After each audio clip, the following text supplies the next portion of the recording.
여러분, 지금 이 순간에도 당신의 통장에서 돈이 빠져나가고 있을지 모릅니다. 쿠팡 개인정보 유출 사태, 이제 단순한 정보 유출을 넘어 실제 금전 피해로 이어지고 있습니다. 자고 일어났더니 300만 원이 사라졌어요. 해외에서 내 계정으로 로그인했다는데 저는 해외에 간 적도 없습니다. 하루에 스팸 전화가 수십 통씩 옵니다. 3,370만 명의 개인정보가 유출된 지 불과 2주. 이미 2차 피해 제보가 쏟아지고 있습니다. 더 큰 문제는 쿠팡이 이 사태를 유출이 아닌 노출이라고 표현하며 축소하려 했다는 사실입니다. 심지어 상담사들에게 보상 언급 금지 매뉴얼까지 배포한 것으로 드러났습니다. 지금부터 쿠팡 개인정보 유출 사태의 충격적인 후폭풍, 그리고 당신이 반드시 알아야 할 진실을 파헤쳐 보겠습니다. 먼저 실제로 접수되고 있는 2차 피해 사례부터 살펴보겠습니다. 쿠팡으로부터 개인정보 유출 통지를 받은 어씨. 자신도 모르게 300만 원이 결제됐다는 사실을 뒤늦게 알게 됐습니다. 더 충격적인 건 이 카드는 오직 쿠팡에서만 결제 수단으로 등록했던 카드였다는 겁니다. 다른 곳에서는 한 번도 사용한 적이 없는 카드였죠. A씨의 카드 내역을 보면 여러 차례 결제 시도가 이뤄졌습니다. 심지어 비밀번호를 바꾸려 한 흔적까지 발견됐습니다. 누군가 A씨의 계정을 완전히 장악하려 했던 거죠. A씨가 쿠팡 고객센터에 문의했을 때 돌아온 답변은 이랬습니다.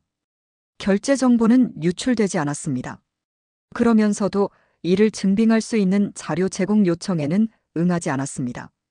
결국 A씨는 결제 대행사를 통해 개인정보 도용 사실은 확인했지만 정보가 정확히 어디서 유출됐는지는 여전히 오리무중입니다. 제 계정이 해외에서 로그인됐다고 하는데 저는 한국을 떠난 적이 없습니다. 로그인 기록을 확인한 여러 고객들이 해외 또는 위치를 알 수 없는 곳에서 접속이 이뤄졌다는 신고를 접수했습니다. 누군가 내 계정으로 내가 모르는 사이에 어딘가에서 로그인하고 있다는 뜻입니다. 온라인 커뮤니티와 SNS에는 이런 글들이 쏟아지고 있습니다.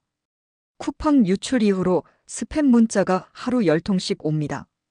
국제전화가 계속 걸려옵니다. 쿠팡 배송 관련이라며 개인정보를 요구하는 문자를 받았습니다.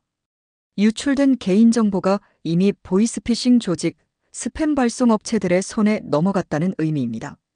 그렇다면 쿠팡은 어떻게 대응하고 있을까요? 여기서부터가 더 큰 문제입니다. 쿠팡은 이번 유출에서 신용카드 등 결제 정보, 비밀번호 등 로그인 관련 정보는 유출되지 않았다고 계속 주장하고 있습니다. 하지만 소비자들의 불안은 여전합니다. 왜일까요? 쿠팡이 처음 정보 유출을 공개할 당시 유출 대상에서 빠져있던 공동현관, 비밀번호가 이후 실제로 유출된 것으로 확인됐기 때문입니다.